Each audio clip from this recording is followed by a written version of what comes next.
Queridos irmãos e irmãs aqui no santuário, você que nos acompanha de casa, partimos a nossa reflexão da segunda leitura desta Santa Missa, São Paulo aos Coríntios, capítulo 15, versículo 45 ao 49. O primeiro homem, Adão, foi um ser vivo. O segundo Adão é um espírito vivificante. Quem é o primeiro Adão?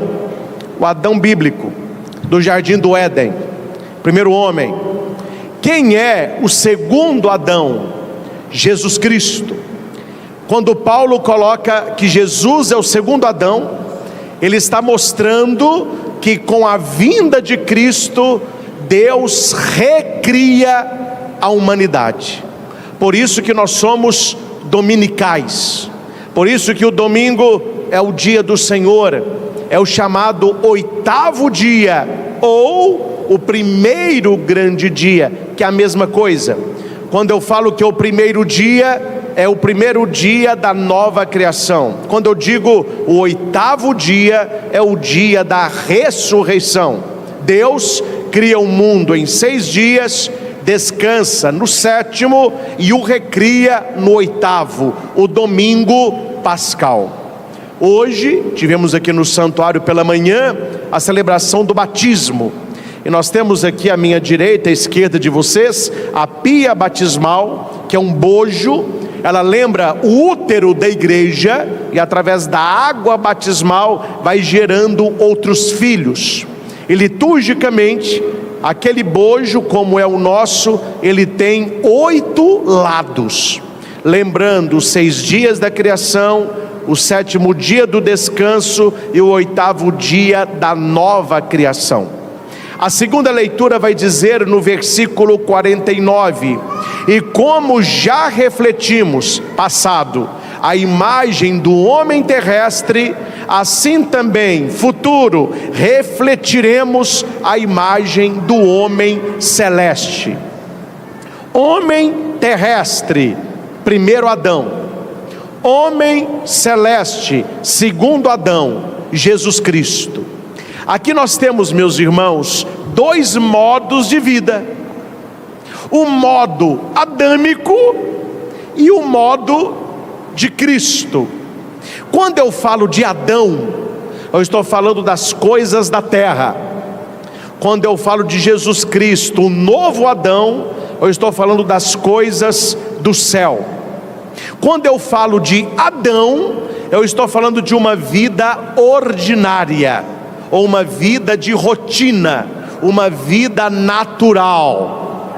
Quando eu falo de Jesus Cristo, eu estou falando de uma vida extraordinária e sobrenatural. Nós não estamos mais, meus irmãos, no legado de Adão. Nós estamos no legado de Cristo. Nós não somos mais filhos de Eva, nós somos filhos de Maria Santíssima. Nós estamos em Cristo com Maria, e não na estirpe de Adão e de Eva. Esta leitura, a segunda leitura, aponta para esta vida extraordinária que o Cristo nos pede. E quando eu falo aqui, meus irmãos, extraordinária, não é uma vida impossível de viver e tampouco difícil. É uma vida que vai além do natural, vai além da força, porque requer esforço, uma força extra. E isso é nos dado pela graça. Isso é nos dado pela vida de oração, isso é nos dado pela mesa da Eucaristia, isso é nos dado pela pregação da palavra, e isso é nos dado pelos sacramentos da igreja, isso é nos dado pela devoção mariana, isso é nos dado pela proteção do anjo da guarda, isso é nos dado pela intercessão dos anjos e santos de Deus. Não há desculpas para não passarmos da vida natural para a vida sobrenatural. da vida ordinária para a vida extraordinária. Como vive uma pessoa numa vida natural e ordinária? Quando eu falo ordinária, é aquela vida de rotina. A pessoa vive assim: quem me ama, eu amo. Quem gosta de mim, eu também gosto. Quem não gosta de mim, eu também não gosto. Quem me faz o mal, eu também faço o mal. Quem sorri para mim, eu sorrio. Quem me bate, apanha. É o doma lá da cá, olho por olho, dente por dente. Isso é Adão. Quem vive uma vida natural e uma pessoa passa a perna em você, fala mal de você, tenta estragar seu casamento, puxar o seu tapete no seu trabalho, o homem natural, ele tenta vingança. Ele vai guardando aquela pessoa e diz: a sua hora vai chegar. Você me fez mal hoje, terá a hora do troco. Isto é uma vida ordinária, uma vida natural, porque o ser humano é uma criatura decaída. Não pense, meus irmãos, que nós somos anjos. Nós somos seres decaídos. Nós caímos no pecado e herdamos esta herança de Adão. A nossa luta é contra o natural, porque eu quero o sobrenatural. A nossa luta é contra o ordinário, porque eu quero o extraordinário. Mas nós temos muito mais facilidade de viver no plano natural, com as nossas amizades, com as nossas inimizades, com as nossas brigas, com as nossas vinganças e com a nossa linguinha quente. Isso é próprio nosso, mas nós devemos lutar contra isso. Essa semana, graças a Deus, consegui fazer algum tempo de exercício, e lá na academia, sofrendo, que a gente sofre, um instrutor falava comigo: padre, o senhor está indo contra a natureza, porque a natureza do ser humano é gastar pouca energia. O nosso desejo é sofá, é cama, é dormir, é não gastar energia. O ser humano, ele quer poupar energia, é não ter muito músculo, porque quanto mais músculo, mais energia o ser humano gasta. Então ele quer isso. O senhor está fazendo algo contrário à natureza, se esforçando numa vida que vai te trazer mais saúde. Ou seja, existe a vida que o meu corpo quer, mas existe a vida que ele precisa e que eu posso dar.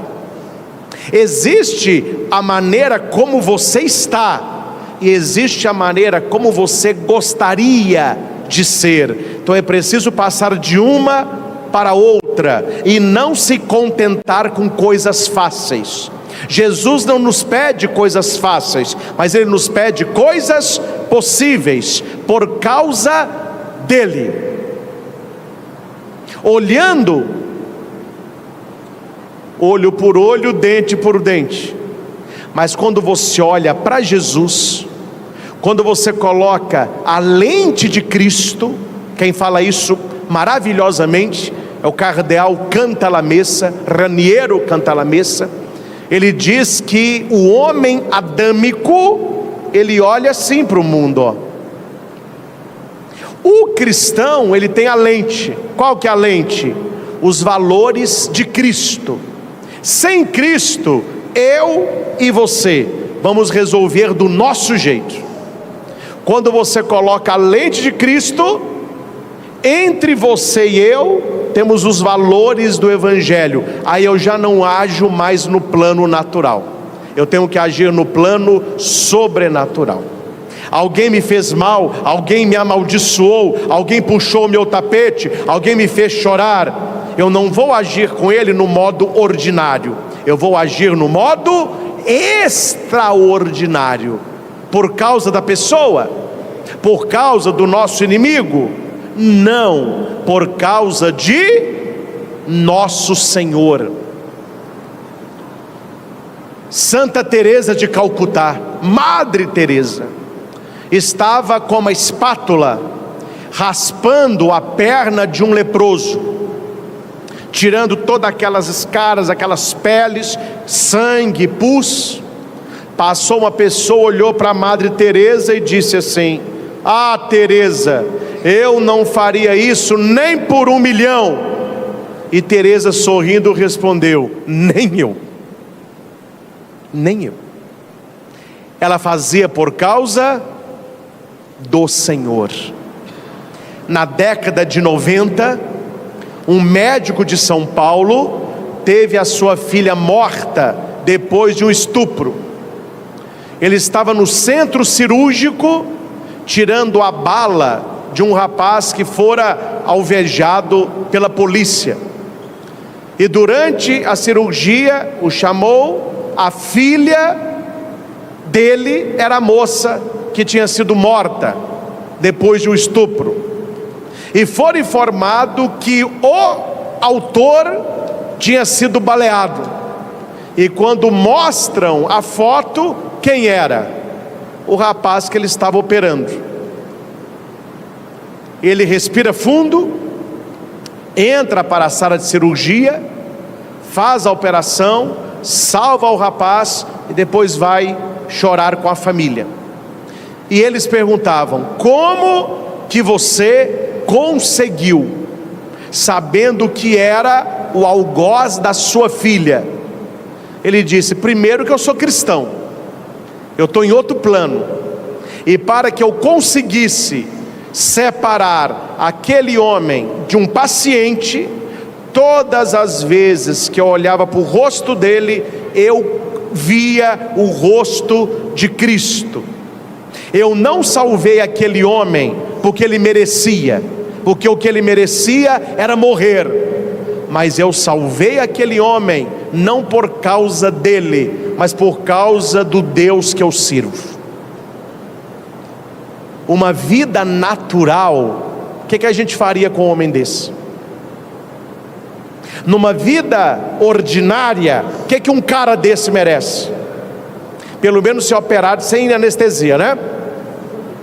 Mas o médico olhou para aquele cara e ele não foi para o lado ordinário, ele foi para o lado extraordinário. Ele não estava no seu lado natural, ele estava no sobrenatural. A segunda leitura fala muito disso. Olha como você está vivendo. Se você está vivendo como o primeiro Adão ou como o segundo Adão. Você está vivendo como aquele que decaído ou como Jesus Cristo que nos eleva. E no Evangelho, Jesus vai mostrar 2 estilos de vida: um estilo extraordinário, um estilo ordinário, um estilo sobrenatural e um estilo natural, um estilo que busca a santidade, outro que busca a vingança.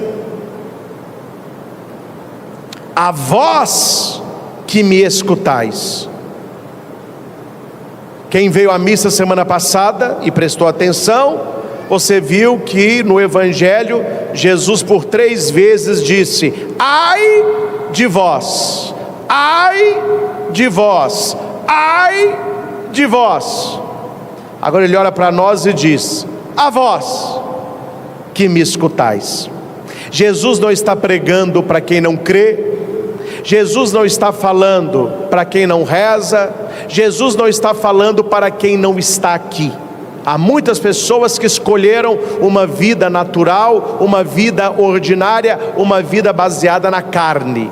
Nós que estamos aqui, o que se entende? Nós estamos procurando uma vida sobrenatural. Então a palavra de Cristo é para nós, não é para todos. Aqui Jesus é muito claro: a vós que me escutais. Tem gente que não quer escutá-lo, nós queremos escutá-lo. E ele vai dizer: amai os vossos inimigos. Diga para quem está do seu lado: ame o seu inimigo. Você viu a cara de alegria da pessoa? Você viu a satisfação? Ame o seu inimigo. O problema, meus irmãos, é que nós, latino-americanos, brasileiros e mineiros, aqui eu estou celebrando para o Brasil todo, né? Tem gente de vários estados, mas convenhamos comigo, Minas tem um sabor especial. Eu amo os estados todos aí que eu tenho viajado, mas o mineiro, além das pessoas gostarem muito, eu gosto muito de ser mineiro, porque o mineiro, você conheceu o cara agora, você já toma café, já come pão de queijo, já chama para casa, já leva ele é afetuoso, e nós gostamos de fazer amizade, e nós não gostamos de inimigos. Nós mineiros somos vistos pelos paulistas, pelos cariocas, como muito calado e desconfiado. Eles falam, o mineiro, ele é calado e desconfiado, mas quando você conquista o coração, não tem gente melhor para lidar. O mineirinho é meio, come pelas beiradas, né? Só que nós gostamos de mesa, por isso que eu tenho o costume aqui no santuário, algumas famílias não gostam, mas eu preciso fazer. Quando eu vou visitar os doentes, eu falo com a secretária, marque o café para a última, porque aí eu já tomo o lanche lá. Quando eu não avisava, eram 6 casas e 6 mesas de mineiro para café. E você sabe como que é a mesa do mineiro para café? Você sabe como que é a mesa que eles preparam para padre tomar café? Eu acho que o mundo está acabando. E eu tinha que comer, eu falei, não dou conta de comer tanta coisa, então eu deixo a última bênção para quem quer oferecer o café. A gente gosta de mesa, a gente gosta de conversar com os amigos, não é?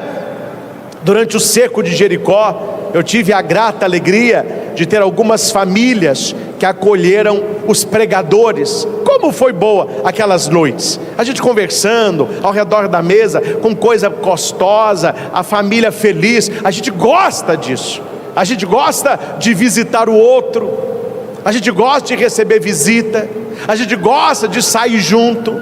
Quem se ama, vamos ver um filme junto, vamos passear junto, vamos para o sítio junto, vai lá em casa, só depois que você não aparece. É assim ou não é? Então quando a gente escuta Jesus dizendo assim, amai os vossos inimigos, o que você pensa?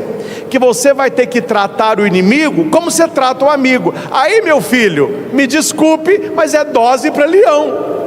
Oi, pai, então eu vou começar a ter que sair com meu inimigo? Eu vou ter que levar meu inimigo para tomar café?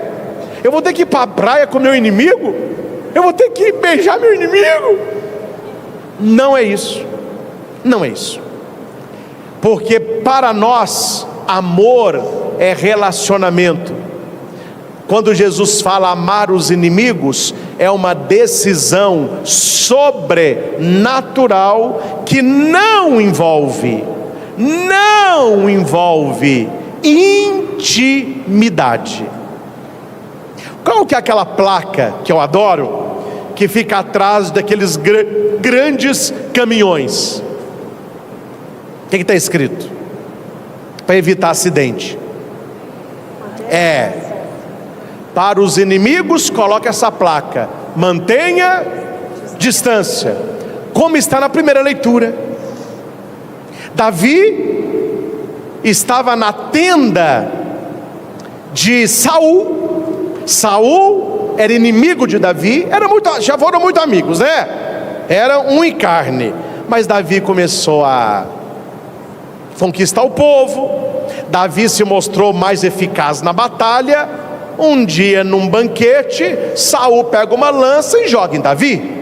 Graças a Deus, a lança pegou na parede. Davi disse: esse rio não dá para peixe, não dá para eu viver com esse cara, ele quer me matar. E daí para frente, Saul procurava matar Davi. A leitura que nós escutamos, Deus coloca Saul aos pés de Davi.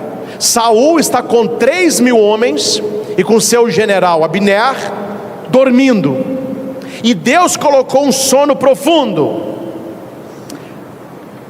Davi com seu amigo Abissai, eles entram na tenda de Saul, Saul está dormindo, na cabeça de Saul está a lança e uma bilha d'água. Abissai vai dizer para Davi: Deus colocou o seu inimigo nas suas mãos, permita que com essa lança eu crave no chão. Eu não preciso de 2 golpes, Davi, um golpe só eu resolvo o problema. O que Abissai queria? Vingança, uma vida ordinária, natural. O que é o natural? Destruir meus inimigos. Se ele quer me matar e eu estou com ele dormindo, então eu vou matar, porque se eu não mato ele me mata. Isso é natural. Só que Davi disse: não o mates. Estou no capítulo 26 do primeiro livro de Samuel. Não o mates, pois quem poderá estender a mão contra o ungido do Senhor e ficar sem punição? Ele pega a lança, pega a bilha d'água e sai do acampamento. Aqui está escrito no versículo 13: Davi atravessou para o outro lado, parou no alto do monte e de longe. Davi era bom, mas não era bobo, né? Ele sabe com o que ele está mexendo. Inimigo tem que manter distância. Então Davi, longe de Saul, ele sobe no alto monte e levanta a lança. E ele vai gritar: Saul! Alguém fala, o Abner. Abner vai dizer: é Davi. Saul, com todo ódio: traga minha lança. Todo mundo: cadê a lança? Cadê a lança? Davi falou: está aqui, ó. Enquanto você dormia, eu entrei na sua tenda.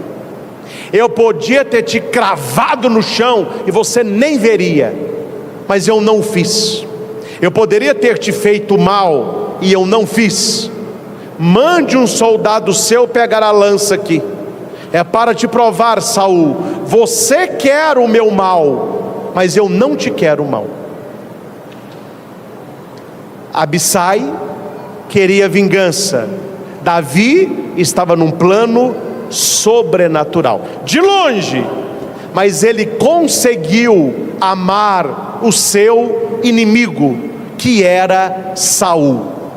E minha pergunta é: Davi, por amar Saul, os dois passeavam juntos? Não. Um dormia na casa do outro? Não. Os dois tomavam vinho juntos? Não. Os dois passeavam juntos? Não. Tinham um relacionamento? Não. Como que eu posso amar o meu inimigo?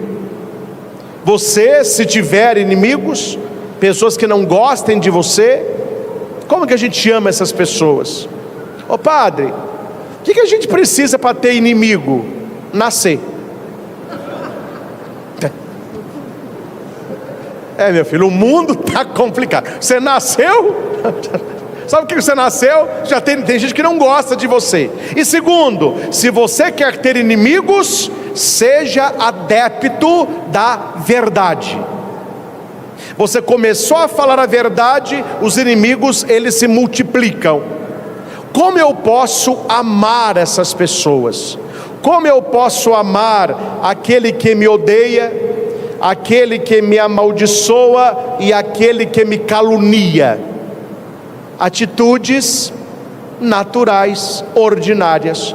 Como que eu posso ter para com essa pessoa uma atitude sobrenatural, uma atitude extraordinária? Jesus responde 3 atitudes que nós devemos ter. Pegue o folhetinho que você tem nas mãos, nós vamos ler juntos para você guardar, e você de casa, marque aí na sua Bíblia. Eu estou em Lucas capítulo 6, versículo 27 e 28. No início do Evangelho: a vós que me escutais, eu digo, todos, amai os vossos inimigos. Repitamos: amai os vossos inimigos. Aqui eu coloco uma pergunta: como? Jesus responde dessas 3 maneiras. Primeira, fazei o bem aos que vos odeiam. Fazei o bem aos que vos odeiam. Segundo, Bendizei os que vos amaldiçoam. bendizei quem vos amaldiçoam. Terceiro, Rezai por aqueles que vos caluniam. resumidamente, como que eu amo meus inimigos? Podendo fazer o mal, não fazê-lo, fazer o bem. Não falar mal da pessoa e rezar por ela. Simples assim. Só isso. Você não precisa conviver com o seu inimigo para amá-lo. Mas se você não fizer mal a ele, se você não falar mal dele, e se você rezar por ele, você está amando os seus inimigos, ou o seu inimigo, ou a sua inimiga. Não importa o que esta pessoa está fazendo para você, importa o que você está fazendo por ela. Por causa dela? Não, por causa de nosso Senhor.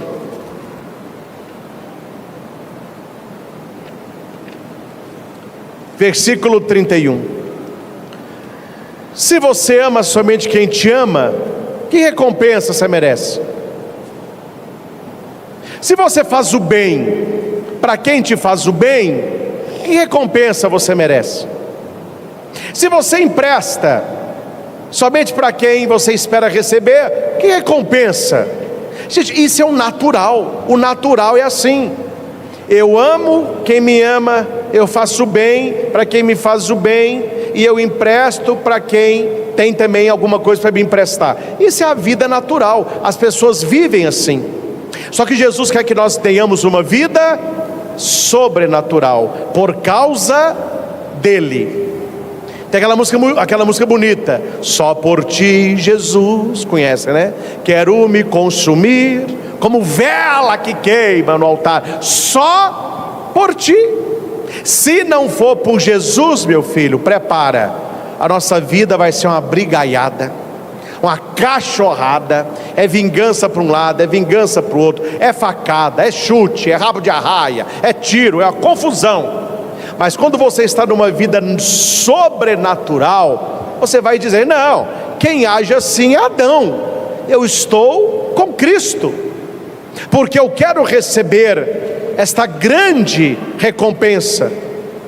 A pessoa que não faz o mal podendo fazer, que não fala mal podendo falar, e que reza para a pessoa ao invés de amaldiçoar, a sua recompensa será grande.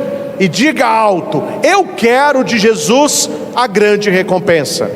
Eu quero de Jesus a grande recompensa. Saul falou para os seus soldados: quem matar Davi ganhará uma grande recompensa. Jesus fala para nós: quem amar os inimigos ganhará uma grande recompensa. Imagina você chegar no reino dos céus e ter lá para você uma grande recompensa. Aí os invejosos vão dizer assim: por que você ganhou tudo isso aí? Você vai falar: porque eu podia ter feito mal e não fiz, eu podia ter falado mal e não falei, eu podia ter amaldiçoado e eu rezei. Está aqui a recompensa de Cristo para mim. Você viveu uma vida natural, não está ganhando nada. Eu vivi uma vida sobrenatural, estou ganhando tudo. Lá embaixo era bobo, aqui em cima eu sou santo. Decisão. Amar aqui neste texto lucano não é sentimento, mas é uma decisão por Jesus. Atitude concreta, e com isso finalizamos. Pense nos seus inimigos. E uma coisa importante, viu, gente? Tenha inimigo, mas não seja inimigo. Um dia uma pessoa, linguinha quente, falou comigo assim: padre, eu estava lendo a Bíblia e eu tomei posse da palavra. Falei: que palavra? 5.000 cairão à minha direita, 10.000 à minha esquerda, eu não serei atingido. Meu filho, cuidado, que na vida de muita gente está no meio dos 5.000, viu? Porque a questão não é só você rezar pelos inimigos, é você não ser inimigo de ninguém. Que você tem inimigos, paciência, mas que você seja inimigo, penitência. Primeiro, pense nas pessoas que não gostam de você, nas pessoas que querem ver você triste, pessoas que puxaram o seu tapete, traíram a sua confiança, tomam café com seu nome, podendo fazer o mal a elas, não faça. Podendo fazer o bem, faça. Por causa dela, não, ela não merece. É por causa de Jesus. Fazendo por ela, você faz por ele. Segundo, não fale mal desta pessoa mais. A psicologia nos ensina que faz bem para o nosso ego falar mal de quem nos fez mal para aqueles que nos querem bem. Deu para entender?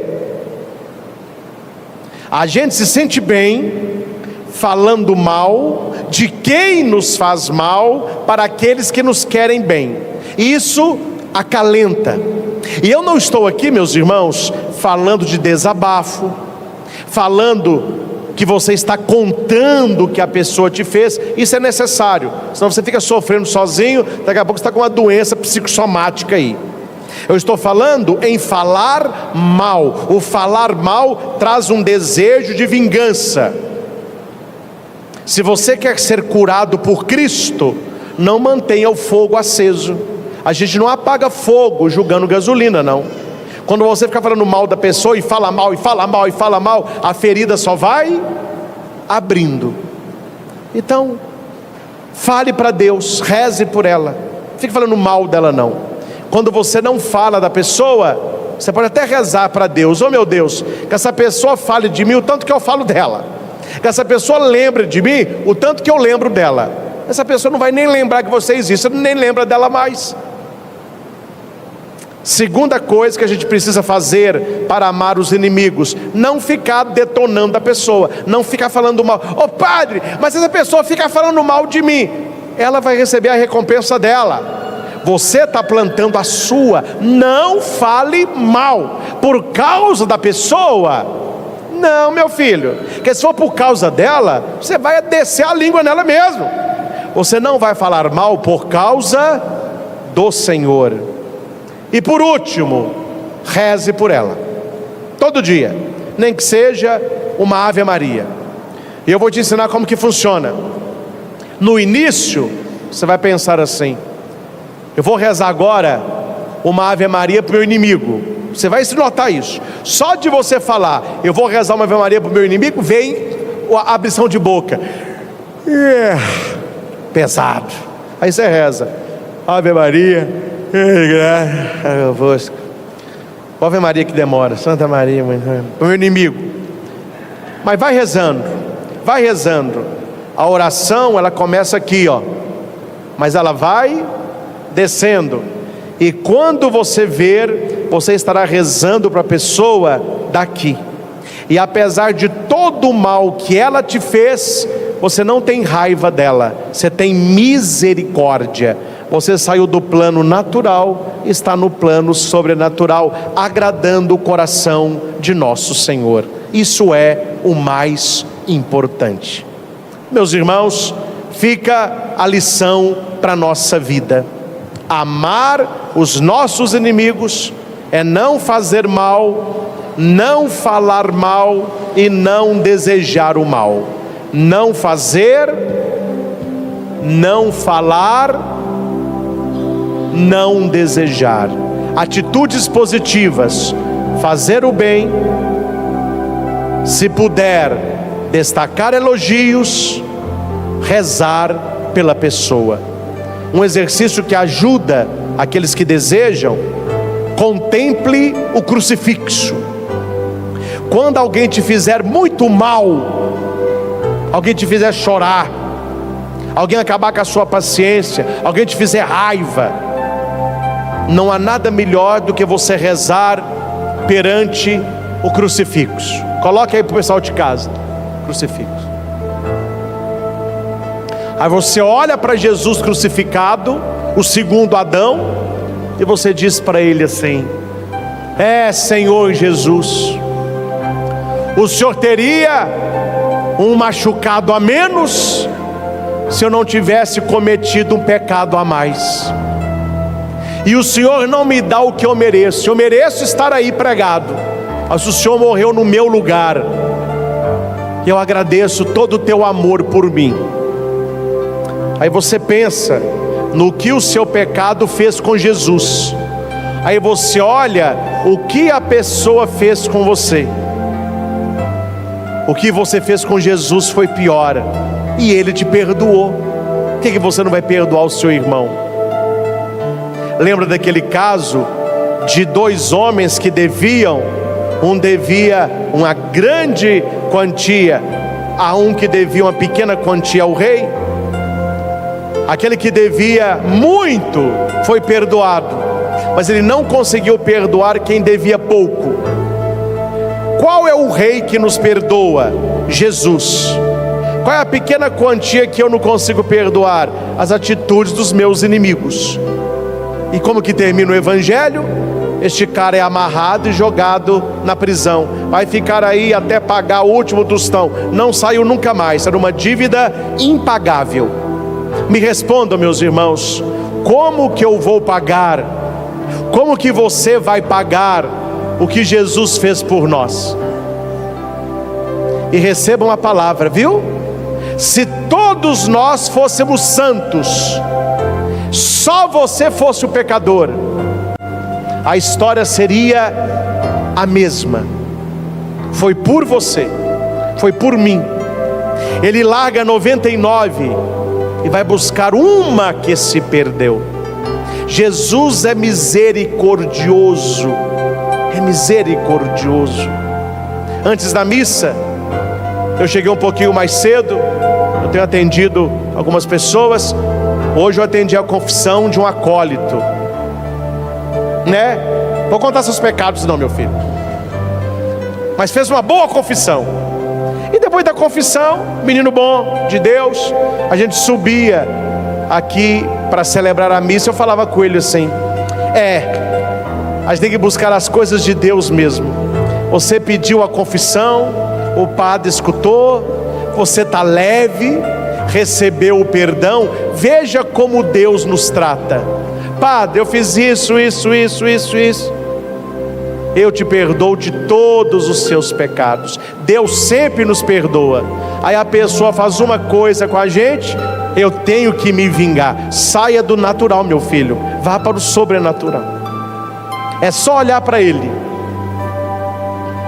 Senhor, as pessoas podem me fazer o que for, ninguém vai conseguir fazer comigo o que os meus pecados fizeram contigo. Então aqui resta-me 3 atitudes: não fazer o mal, não falar mal e rezar por esta pessoa. Assim você estará amando os inimigos por causa de Jesus. Amém? Entendeu? Agora ficou melhor, né?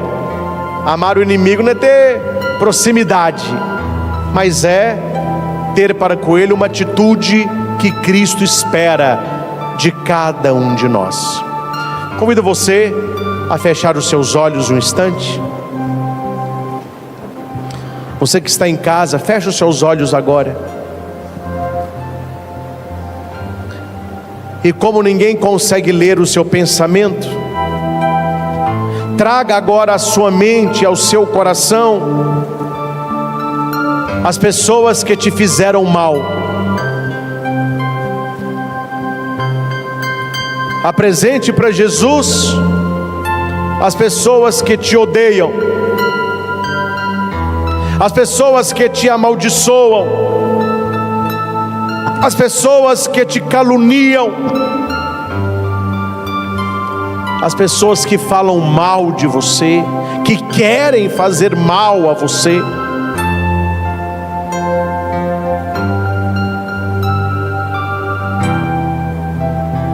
e trazendo estas pessoas,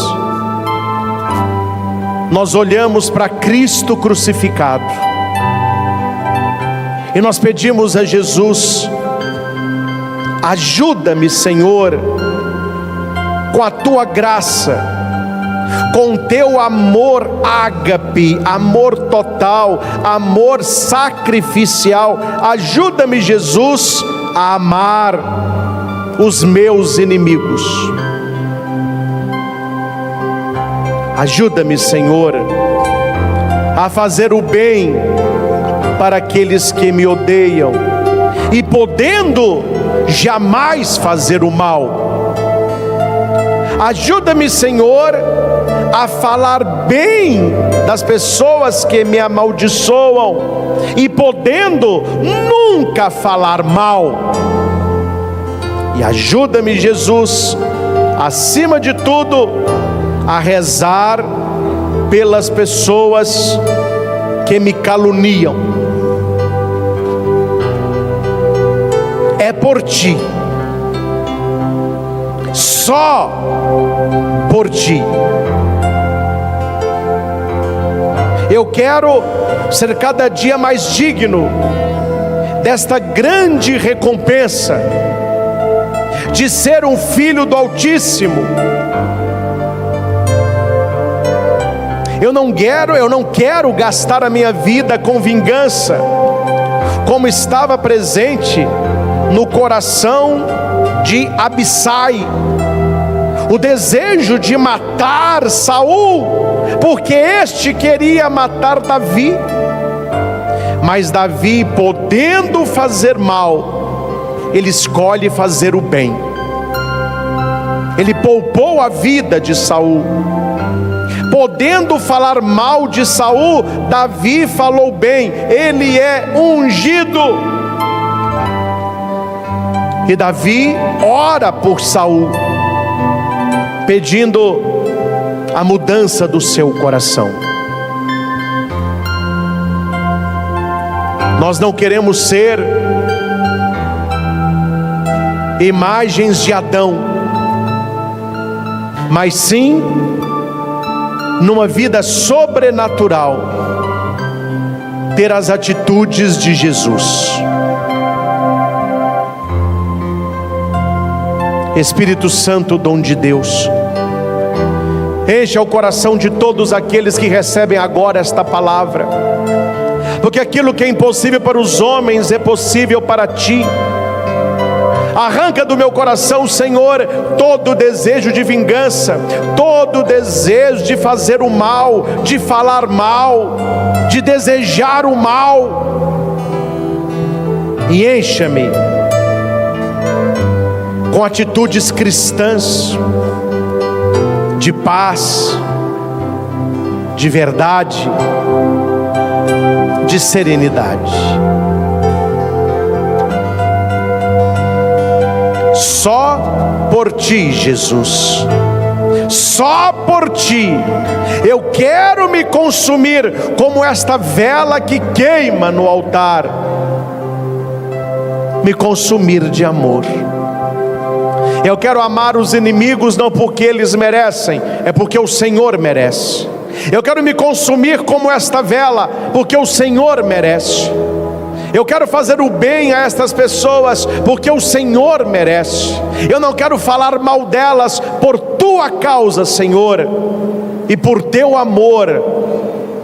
Eu quero orar por elas, só por ti, Jesus.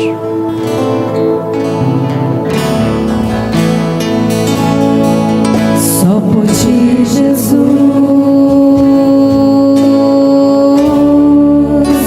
quero me consumir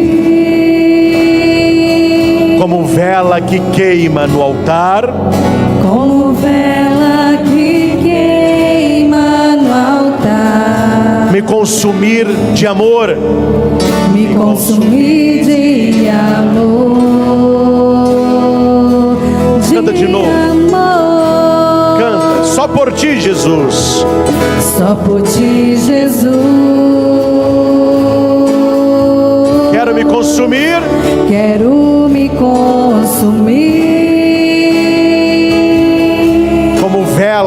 queima no altar. como vela que queima no altar. Me consumir de amor. Me consumir de amor.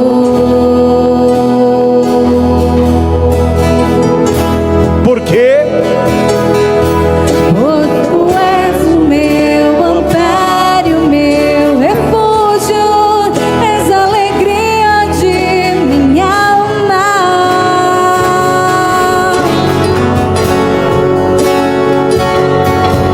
Só em ti repousa minha só em ti repousa a minha esperança.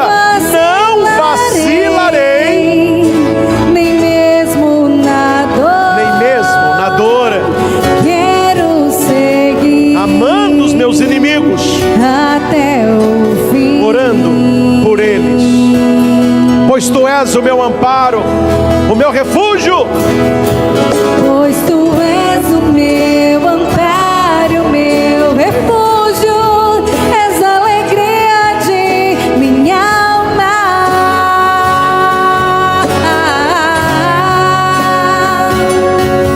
Só em ti repousa minha esperança.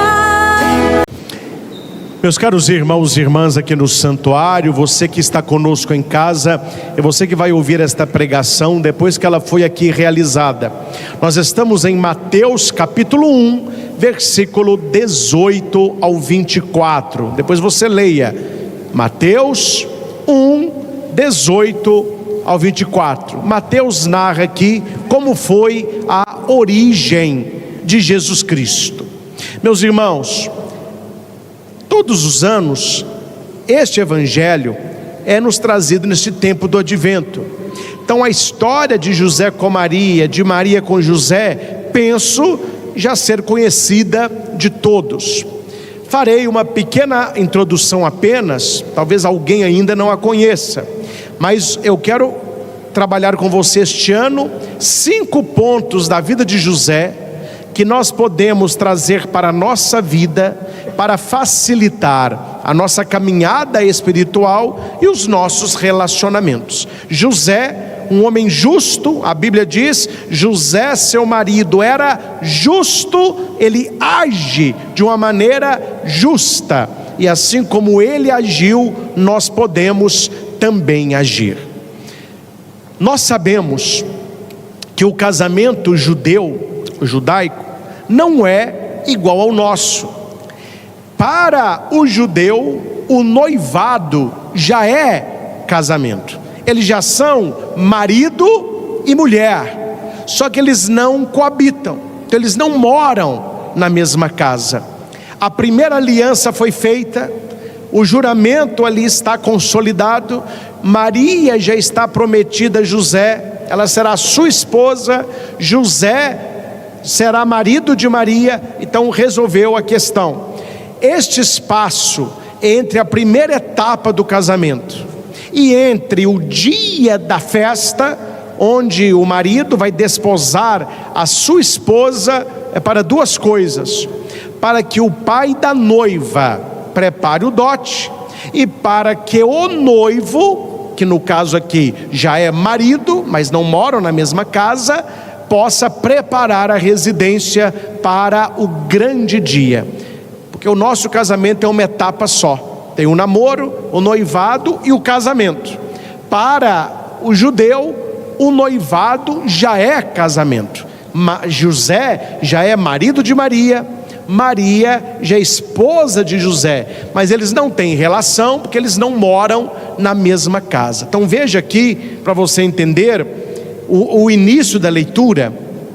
Maria, a mãe de Jesus, estava prometida em casamento a José. Já eram noivos, já eram marido e mulher, e antes de viverem juntos, ou seja, antes de morarem na mesma casa, ela ficou grávida pelo Espírito Santo. José, seu marido, olha aí, ele já era marido dela, só que eles não moravam na mesma casa, porque o casamento deles não é igual ao nosso. José estava preparando a casa, Maria, se preparando espiritualmente, no caso dote, ela vai para a casa de Isabel, e neste meio tempo ela fica grávida. E José, que era marido dela, mas era também justo, que não basta ser marido, se é injusto, ele é justo, ele não quer denunciá-la publicamente. Então ele resolve abandoná-la em segredo. Ele fica pensando no que está acontecendo.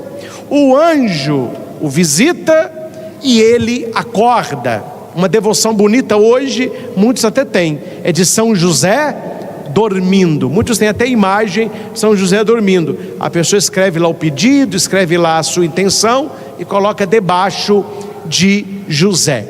Aqui nós temos um drama que é uma história que não seria a história querida por ele. Não vamos entrar aqui em Maria, mas José, quando ele se dispõe a assumir Maria, ele se torna marido dela. Na cabeça de José não tinha nada desse script aqui. Como um bom judeu, o que tinha na cabeça dele? Preparar a casa, marcar a grande festa, que era uma semana, eram 7 dias de festa. Os amigos dele levariam-no para casa, as virgens amigas dela levariam-no para casa com lamparinas nas mãos. A celebração maravilhosa é depois que o sol se põe, ou seja, depois das 18 horas.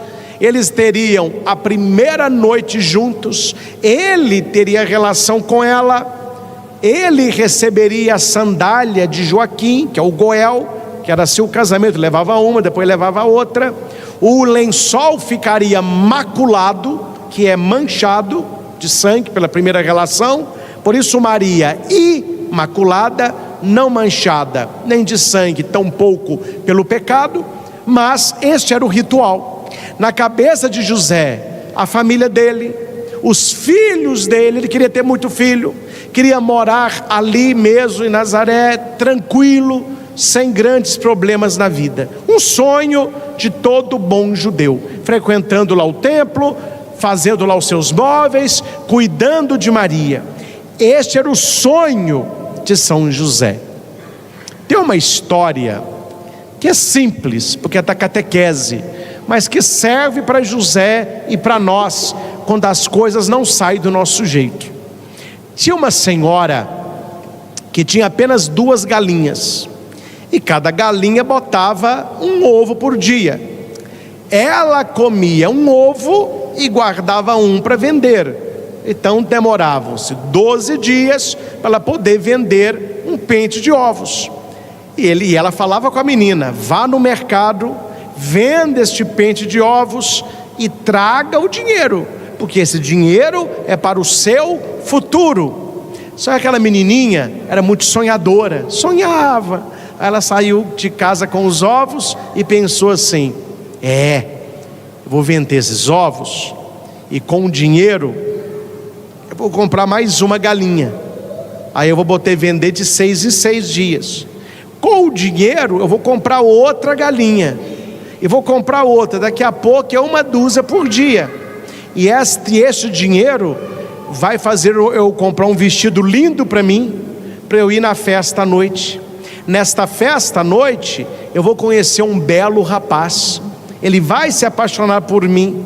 Ele será o meu marido. Nós vamos nos casar, vamos ter filhos, vamos morar numa casa de 2 andares. Ele terá um carro, uma boa profissão. Eu quero um cachorro de raça. Eu quero para os meus. Nisso ela estava sonhando tanto que ela tropeçou, caiu e quebrou os 12. Conta-se a história que ela no chão chorando, alguém perguntava: por que você chora tanto? São apenas 12 ovos. Ela falou: mas junto com os 12 ovos foi embora o meu marido e todo o resto. Ou seja, meus irmãos, entenda a cabecinha dela. Aquilo que aconteceu na cabeça dela mudou a história dela toda dali para frente. Quando São José vê Maria grávida, ela voltando da casa de Isabel, o choque não foi apenas de Maria grávida, mas de uma história que não seria a mesma. Ele sabia que dali para frente a história dele não seria a mesma. A pergunta aqui é: como que a gente reage quando as coisas não acontecem do nosso jeito? Como é que você reage quando você tinha um sonho e a coisa acontece de outro jeito? Quando você estuda para passar e não passa. Quando você quer trabalhar em tal lugar e não é chamado. Quando você se apaixona por uma pessoa e não é correspondido. Quando você imaginou que a sua caminhada seria de um jeito e não tem nada acontecendo ali. Eu estou falando não é só da vida de José. Eu estou falando da minha vida. Eu estou falando certamente da sua vida. Que se você volta a uns 25 anos atrás e pergunta para aquele jovenzinho lá no seminário, o Christian, que tipo de padre você quer ser? O que você quer fazer como padre? Não tem nada a ver do que eu faço hoje. O caminho vai para outra direção totalmente diferente. Quando eu era ainda padre novinho, ordenado padre, o meu sonho, todos conhecem a minha história, pelo menos a maioria, né? Era ser padre aqui em Carmo do Cajuru. Eu fiz lá meu estágio, fui diácono, fiquei 2 anos de padre. Aí Dom José me trouxe rapidamente que para Nossa Senhora Aparecida, que deu um problema ali. Falou: não, você vai resolver o problema. O dia que Dom José me chamou e falou comigo assim: Christian, Padre Christian, falei: senhor Dom José, você quer ouvir a notícia em pé ou sentado? Lembro como se fosse hoje. Falei: meu Deus do céu, eu vou sentar. Eu falei: é bom mesmo. Aí eu sentei e falou: ó, estava pensando, eu vou te trazer para Divinópolis. Eu lembro eu falando para Dom José: mas Dom José, mas tudo está pronto para ficar em Cajuru. Padre Francisco já me passou os conselhos, eu já estou treinado lá, já estou. Você vem e pronto. Como que eu vou discutir com o bispo? É José vendo Maria e eu saindo de Cajuru. Saí do palácio Dom José, liguei para minha mãe num choro. Falei: mãe, quebrei 12 ovos. Foi tudo embora. Perdi Cajuru, infância missionária, os negócios que eu estou fazendo lá, acabou tudo, a história mudou. Minha mãe falou o seguinte: olha, eu não sou bispo, se eu fosse eu te deixava em Cajuru. Reza e entrega para Deus. Quando a nossa história não é do nosso jeito, é melhor viver a história que Deus tem para a gente. E foi por causa deste problema que tinha Nossa Senhora Aparecida, que eu vim rapidamente aqui, que aconteceu o que aconteceu e que eu faço o que eu faço. Os nossos caminhos não são os caminhos de Deus. Quantos de vocês, quando era pequenininho, tinha sonho de ser uma profissão, de fazer tal coisa? Ah, vai ser assim. Ah, eu vou morar em tal lugar. Ah, eu vou casar com tal pessoa e vai ser assim. Aí, meu filho, você vê que as coisas não vão se realizando do nosso jeito. Elas vão se realizando sempre para quem reza do jeito de Deus. Repito, para quem reza. Porque tem gente que não reza, faz da vida uma bagunça e fala: tem que o padre falou, as coisas não saem, não. Aí você está levando a vida com a barriga. Mas para aquele que reza e que é justo como José, Deus ele vai conduzindo a história. E aqui vem uma pergunta importante, neste contexto de José esperando Maria, voltando de Isabel e vendo Maria grávida. A pergunta é: como José reagiu perante este problema? Problema entre aspas, mas para ele era um problema, porque não sei você, mas eu não sei outra maneira de uma mulher ficar grávida. E você sabe como que é que uma mulher fica grávida. José não tocou em Maria, e Maria aparece grávida. A pergunta seguinte, ela é mais importante que a primeira. Se a primeira é como José reagiu perante este problema, a segunda é: quando nós reagimos perante o nosso problema, aquilo que nós fazemos melhora ou piora a situação. José tem uma coisa que a gente precisa ter: cabeça fria. Ele não tinha o que falar, ele não tinha o que fazer, e ele toma 5 atitudes que nós vamos tomar daqui para frente, amém? Quando as coisas não saírem do seu jeito, faça esse caminho de 5 passos. Eu chamo de os 5 passos de José. Essa pregação já foi realizada também na Canção Nova, na Fortaleza e em Fortaleza, mas trouxe para vocês hoje. São os 5 passos de José. Isso aí resolve tudo. Isso aí resolve tudo. Vamos lá.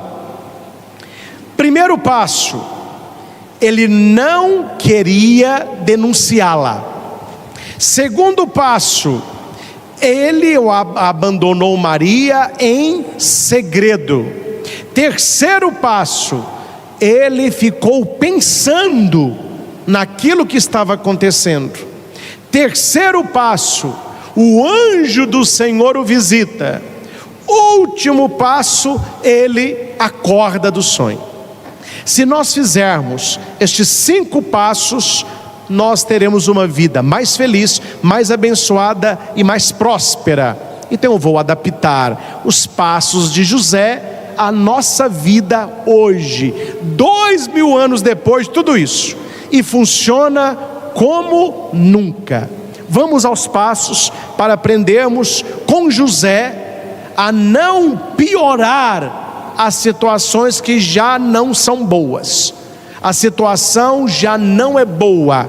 Furar um pneu no meio da estrada à noite já não é bom. Passar naquela prova já não é bom. Não conseguir a carteira já não é bom. Ficar doente já não é bom. Ter uma vida e um casamento que não foi o teu sonho já não é bom. Agora você já vai piorar o que não é bom?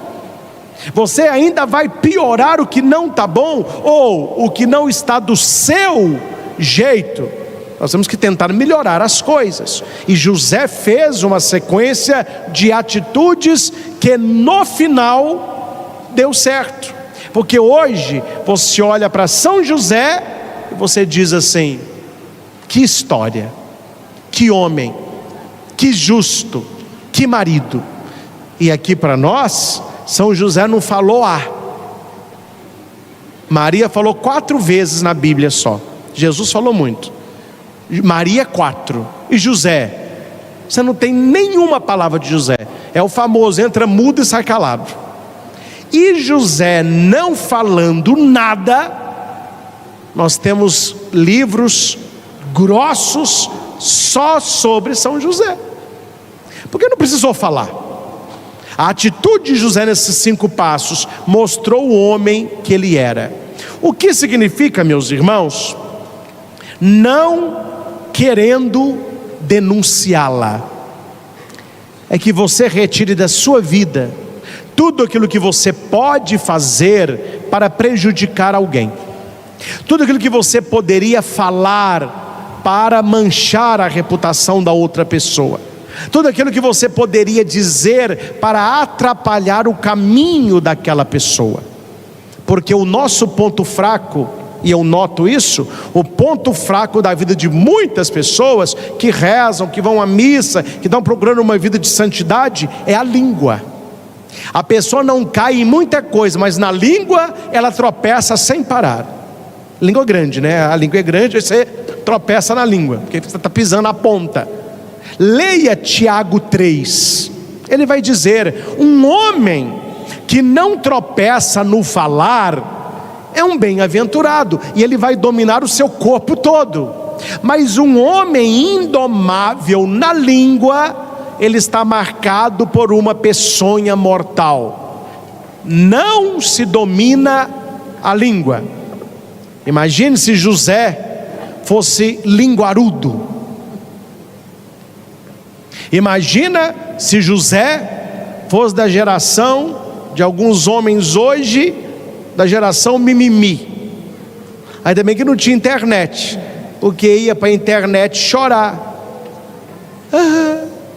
Gente, e ficava lá contando o problema para ser o coitadinho da história.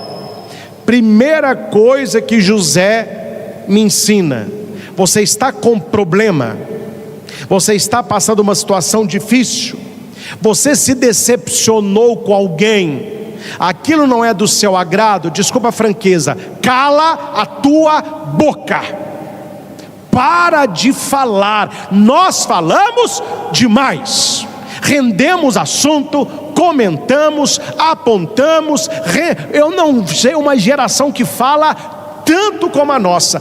Como que o povo gosta de falar. E José, ele sabe, falar não vai resolver, vai piorar. Ele não quer piorar, ele quer melhorar. Então, primeira coisa, vamos ficar mais silenciosos, que a sua palavra venha só depois do pensar, do rezar, do dormir, do refletir e de passar pelas 3 peneiras. Você conhece as 3 peneiras?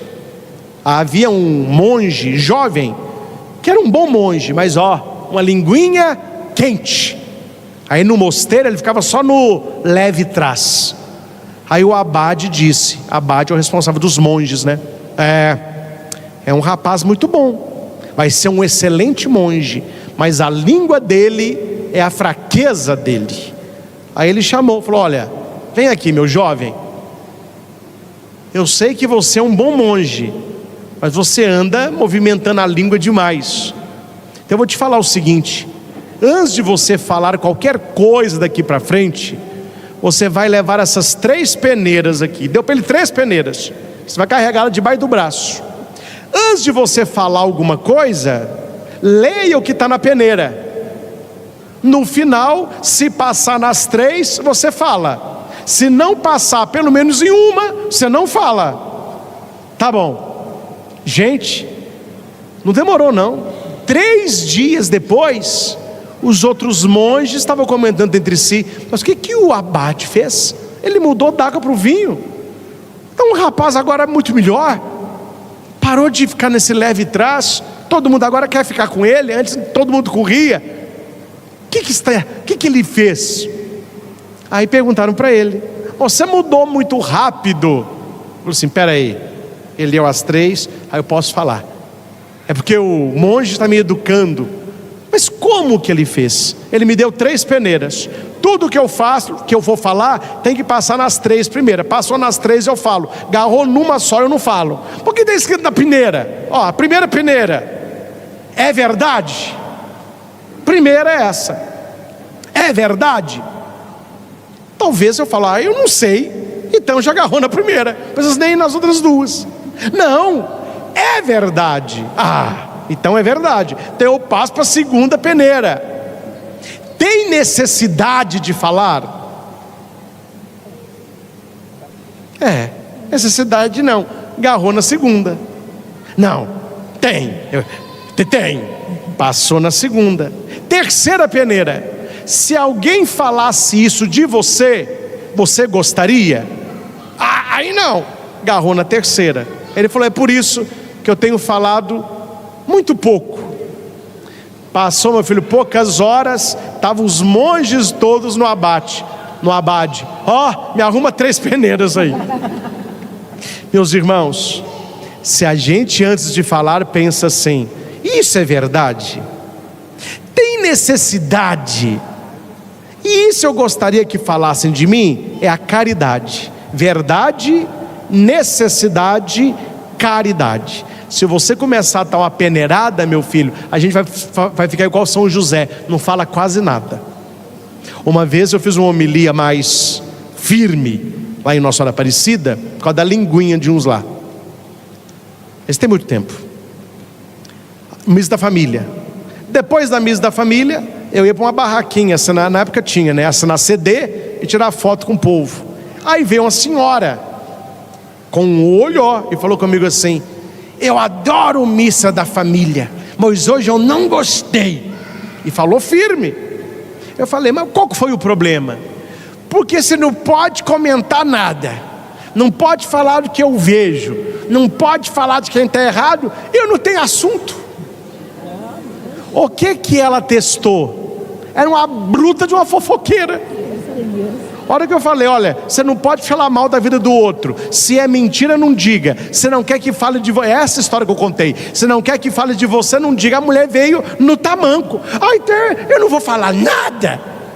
Eu falei, eu não falei a verdade, né? Eu falei, reza minha filha, reza. Mas ela não estava com a peneirinha debaixo do braço não, foi embora, acho que não levou peneira nenhuma. O silêncio é importante. A palavra fale prata, o silêncio, antes de você falar, pense assim, se eu falar eu vou melhorar ou vou piorar a situação? Meus irmãos, a maioria dos senhores eu não conheço assim de convivência, conheço de rosto, mas eu não vou na sua casa, eu não te conheço assim a sua vida. Mas eu vou te falar uma coisa que eu vou acertar pelo menos 99,99 quem está aqui. Você teria um problema a menos se você não tivesse uma conversa a mais.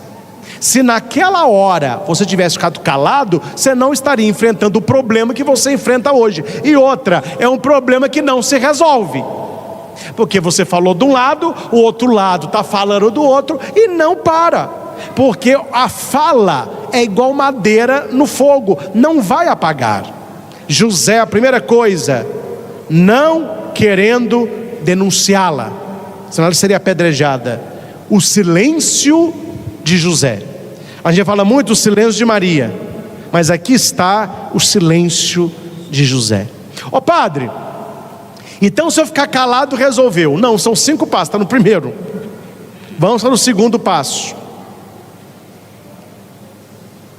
Seu marido, não querendo denunciá-la, primeiro passo, refletir agora, resolveu abandonar Maria em segredo. Abandonar Maria em certas coisas você vive no seu coração. Mantenha em segredo o que não é do interesse do outro. O que o ouvido não ouve, o coração não cobiça. Então a gente tem que parar, meus irmãos. Agora entra a fala de novo, de ficar falando de projeto, e você tem que passar a mostrar realização. Fica mais calado. A pessoa, vou dar um exemplo aqui bobo, eu estou bem na vida de vocês. A pessoa vai trocar um carro, o que a pessoa devia fazer? Ficar calada, vender o carro dela, ou levar para onde vai vender, comprar o carro novo que ela quer, paga lá, ou divide em parcelas, traz para um padre jogar uma água benta, anda lá naquela caixinha que põe aqueles trecos lá, um colírio diet para olho gordo, entendeu? Colírio diet para olho gordo. Depois disso tudo, você tira uma foto e posta. Mas aí, meu filho, já trocou, já comprou, já abençoou? Não. A pessoa está pensando em trocar um carro, ela já posta. Ó, quero vender esse meu carro, vier aqui que o meu sonho é tal carro. Tudo está errado. Chega todo tipo de carro, o seu modelo não chega o seu modelo, não é a cor que você escolheu, chega a cor que você escolheu, aquele acessório não tem, é um inferno. E você fala, mas por que as coisas não dão certo? Porque a sua palavra atrai a atenção de quem não precisa saber. Quem precisa saber que você vai trocar o carro? Quem vai pagar? Fora isso, ninguém precisa saber. Aí para sua mãe, seu marido, sua mulher, as pessoas da sua roda de convivência. José, ele guarda o segredo. Olha para o padre aqui. Quem avisa amigo é, viu? Tenha coleguismo. Coleguismo é você ser muito simpático, ajuda, passeia. O pessoal gosta, né? Faça o social. Faça o social. Mas eu vou te dar um conselho: não confie em pessoas que não guardam segredo. E é fácil você saber quem não guarda segredo. Aí, como? Porque a pessoa vai te contar segredo dos outros. Por que ela vai te contar o segredo dos outros, ela não vai contar o seu para os outros? Cuidado, quando você fala com alguém, eu estou falando isso com você, não comente, e a pessoa comenta, me desculpe, ela não é digna de confiança. Conviva, trate bem, passeia, mas temos que aprender com José, guardar segredo. Vocês não imaginam no seminário o treino que os padres têm para a confissão, que é um segredo. Imagina se o padre vai no microfone e começa a contar pecado dos outros. O padre está louco. Segredo. E a pessoa confia. Quantas confissões eu já atendi? Claro, você não sabe quem é. A pessoa na minha frente falou assim: padre, eu vou te contar uma coisa. Agora, quem vai confessar depois de mim é minha mulher. E se ela ficar sabendo disso aqui, a minha vida acabou. E a pessoa vai contar para mim. Por que aquele homem conta para o padre algo que ninguém sabe? E a mulher atrás, se souber, a vida dele acaba, e ele vai me contar para eu orientá-lo, e para, sem que ela saiba que eu sei, orientá-la. É porque na cabeça da pessoa, o padre é uma pessoa de confiança que vai guardar o segredo de confissão. Padre, quanto é que o padre pode contar um segredo de confissão? Não há motivo algum.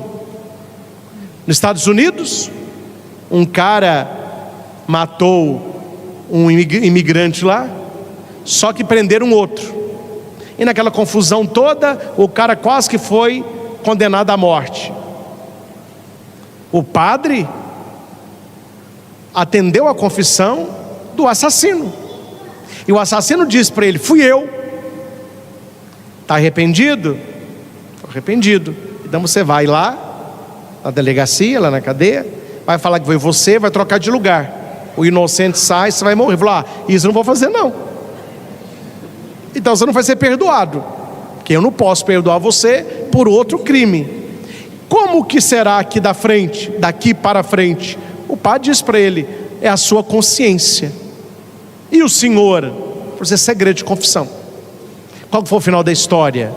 O inocente morreu. Está nas mãos do penitente, não está nas mãos da igreja, porque o segredo de confissão ele é inviolável. Não há motivo algum que o padre possa revelar este segredo. Nós devemos aprender isso com São José. São José não saiu: te contar, viu? Achei que Maria era uma coisa da grávida, e eu, estou fora. Não, ele guardou. Pare de contar as suas coisas para os outros. Vocês entendem o que é privado e o que é social? Vocês sabem fazer essa separação? Os senhores sabem o que é social e o que é privado? Hoje não se tem mais, é muito complicado. As pessoas fazem no social o que é privado, e elas postam na rede social o que é privado. Por isso se chama rede social, não é o privado. E hoje não tem mais o privativo, tudo virou rede social. O marido tem um problema com a mulher, eles vão discutir aonde? No Instagram. Aí ele grava no Instagram dele, você assiste, você vai para o Instagram dela, ela está respondendo. Aí ela ataca ele, você vai no dele, ele grava outro. Eles não entenderam que o casamento deles é privado. Eles estão no social. José me ensina: tenha uma vida mais privativa. Segredo.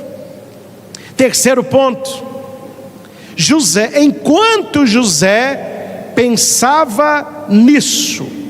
O que significa pensar nisso? Não agir com raiva, não agir no ímpeto, esfriar a cabeça. José viu Maria grávida, mas ele foi pensar. De vez em quando eu pergunto para as pessoas: você pensa, meu filho? Que, padre? Não, você pensa que se você pensasse, você não falaria o que você está falando aí. Se você pensasse, você não tinha feito o que você fez. Mas vou te contar a verdade, na hora nem pensar eu pensei. Olha, aprenda com José. José, quando viu Maria grávida, ele falou: olha, me dá um tempo para eu pensar, deixa eu pensar.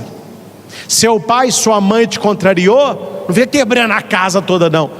Para, silêncio, guarda no segredo e pensa. Não vai ficar mandando mensagem no grupo lá da sua sala de aula: ah, minha mãe é um saco, meu pai pegou no meu pé. Meu filho, silêncio, segredo, pensar. Pensa com Deus, reza, esfria a cuca, espera. Quando alguém me traz um problema muito difícil, falo com a pessoa: olha, não tenho nada para te falar, mas eu vou te dar uma bênção, vou rezar por você, e você volta semana que vem. A gente reza, a pessoa fica satisfeita. Ai, delícia, o padre rezou para mim, eu estou mais calmo. Tudo vai dar certo. Repete, padre, tudo vai dar certo. O senhor jura? Eu falei: não, mas eu rezo. Então tá bom. Aí passa uma semana, a pessoa volta.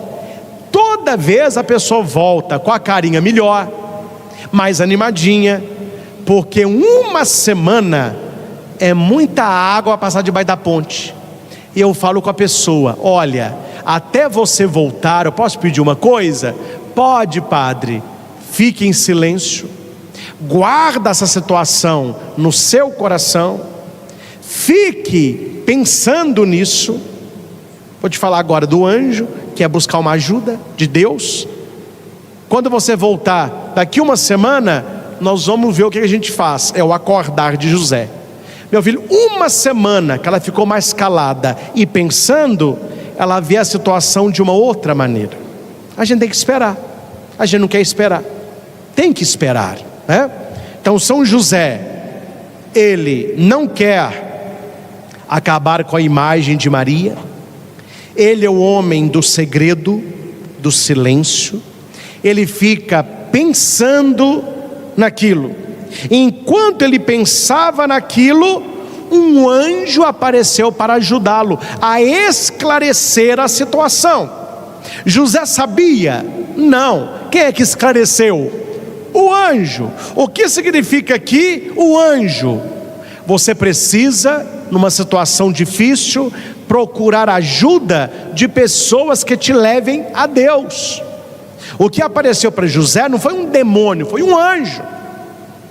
Quando você está com um problema, cuidado para você não pedir ajuda a pessoas que precisam de ajuda. Se você está perdido, cuidado para você não pedir conselho para quem não está mais perdido que você. Procure pessoas que tenham uma consciência clara, uma pessoa que seja espiritualmente equilibrada, uma pessoa que tenha intimidade com Deus. Ela vai te levar para o caminho certo. Que gente para te levar para o caminho errado não falta. Chuta o pau da barraca, trai mesmo, rouba mesmo. Não, porque é muito fácil eu te dar um conselho errado, sabendo que se der errado é você, não sou eu. Por isso que o aconselhamento é muito sério. Eu falo que ser padre é uma bênção, mas é algo muito difícil. Porque se você fala com a pessoa, faça isso, ela faz. Não faça isso, ela não faz. Siga esse caminho, ela segue. E se ela se estrepar? Padre, hein? Estava ruim com o senhor, ficou pior, hein? Então nós temos que ser homens de Deus, sintonizados com Deus, e orientar a pessoa na palavra de Deus, porque a palavra de Deus não erra. Se a pessoa vem pedir conselho técnico, conselho psicólogo, padre, põe a mão nesse caroço aqui, o que o senhor acha que é? Eu falei: meu filho, o que eu acho que é? O que eu acho que é? Eu acho que você engoliu uma bola de sinuca, isso que eu acho que é isso aí. Mas não, você engoliu não, então não é, então procura quem sabe o que é. Eu vou te orientar na parte espiritual, aí eu sei orientar, na palavra de Deus. Vamos na palavra de Deus julgar luz no seu problema, seja qual problema for, matrimonial, financeiro, emocional, de amizade. A palavra de Deus. José ouviu o anjo. Quem você hoje pode dizer assim: tal pessoa na minha vida é um anjo? Deus nos dá vários anjos.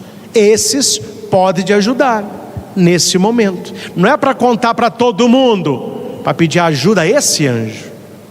E por último, melhores amigos, pessoas de confiança. E por último, José acorda. Quando ele acorda, ele vê a situação diferente. Ele dorme chorando, ele acorda sorrindo. Ele dorme angustiado, ele acorda aliviado. Ele está longe de Maria, quando ele acorda, ele vai para perto. O que significa este acordar? Despertar a mente para a verdade e obedecer a Deus no caminho que Ele tem para você. Por isso que lá atrás deu errado, para que você chegasse no caminho certo. Se Deus der, amém. Se Ele não der, amém. Se a coisa for, amém. Se não for, amém também. Eu não estou falando de fatalismo. Fatalismo é, o que aconteceu é o que tinha que acontecer. Não, estou falando para pessoas que rezam, pessoas que trabalham, pessoas que estudam, pessoas que correm atrás. Aí Deus vai conduzindo a sua história. Que quem não está fazendo nada, dificilmente Deus fará algo. Vamos só refazer os passos de José? 5 passos de José. Vamos ver quantos desses passos você já coloca na sua vida. Primeiro passo: não destruir a imagem do outro. Segundo passo: não falar mal do outro, e nem de si mesmo. Falar menos, comentar menos. Terceiro passo: esfriar a cabeça, pensar. Deixa passar um dia, 2, 3. Você teve uma briga feia com seu amigo, teve uma briga feia com a sua namorada. Falou: vamos ficar uns 2 dias sem a gente, vamos esfriar a cabeça. Você vê que a coisa, não, a pessoa brigou no bar, chega em casa, ela vai para o WhatsApp, aí briga até 4 horas da manhã, não resolve nada, está com a cabeça quente. José falou assim: deixa eu esfriar a cabeça. Veja a imagem de São José dormindo, ó, esfriando a cabeça, esfriando o coração. Quarto passo: procure os anjos que Deus colocou na sua vida para te ajudar. Pessoas de confiança. Todos nós temos. Ah, padre, eu não tenho. Então reze para Deus ajudar você. E Deus fala também no sonho, viu? Reze: oh meu Deus, tem alguma coisa oculta da situação? Me mostra, me revela. Agora assuma as consequências, que Deus mostra, viu? E por último, acorda. José dormiu só até resolver o problema. Depois que resolveu o problema, ele acordou. Sabe qual é um dos sinais que mais afetam pessoas com depressão? Sono. Ela dorme a noite toda, ela acorda, ela dorme amanhã, não quer almoçar, ela dorme de tarde, ela já acorda com sono. Qual que é este sono? É uma fuga de alguma coisa que ela precisa acordar. Só que o acordar é o 5º passo. Quais os passos que estão antes aqui? Talvez o seu problema está que você colocou no outro a esperança que você deveria ter colocado em você ou em Deus. Você não deixa esse problema se resolver porque você não fica calado. A pessoa que tem necessidade de falar. Você não está pensando no que está acontecendo, você está falando. E o 4º passo: talvez quem está falando no seu ouvido não quer o seu bem. Porque aqui, meus irmãos, com isso finalizo. Vocês conhecem a estratégia do fofoqueiro, ou não conhecem? Ele vai até você e fala mal de Ana. Ele vai até Ana e falou que você falou mal dela. Aí Ana vai te procurar para vocês dois tirar a satisfação do outro. E o fofoqueiro fica de fora assistindo a briga. E se falar que foi ele, eu quis ajudar. Não sei se conhece gente assim. É sempre vítima. Ah, mas eu sei que eu queria ajudar. Não foi que eu falei, eu queria. Mas você criou o inferno, você pulou fora do fogo, né, meu filho? E largou os dois aí, ó. Então aprendamos com José, meus irmãos. Se vocês saírem hoje desta missa, os 5 passos de José na sua cabeça, no seu coração. Eu não gostava da palavra decorar, que na escola eles me ensinaram errado. Os professores falavam comigo: não é para decorar, viu, Cristian? É para aprender. Então eu achava que decorar era ruim. Só que no seminário eles me ensinaram do latim o que é decorar. Decorar é escrever no coração. Decorar cordes. Então decore esses 5 passos. Escreva no coração. Quais são os 5 passos? Aconteceu uma coisa que você não gostou. Primeiro passo: não queira destruir a pessoa. Segundo passo: silêncio. Terceiro passo: esfria a cabeça, pensa mais. Quarto passo: procure ajuda de pessoas que possam te ajudar, pessoas sábias. Quinto passo: se desperte para a verdade e para a vontade de Deus.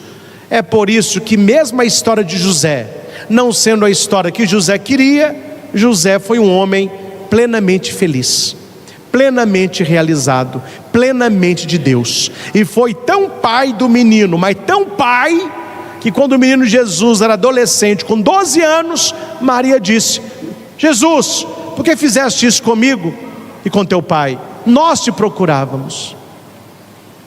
Que São José nos ajude, que Maria nos acompanhe nesses últimos dias para o Natal de nosso Senhor. Você que terminou de ouvir esta pregação, se inscreva no canal. Você já é inscrito? Muita gente que ouve a pregação não se inscreve. Se inscreva, que muita coisa boa está vindo por aí.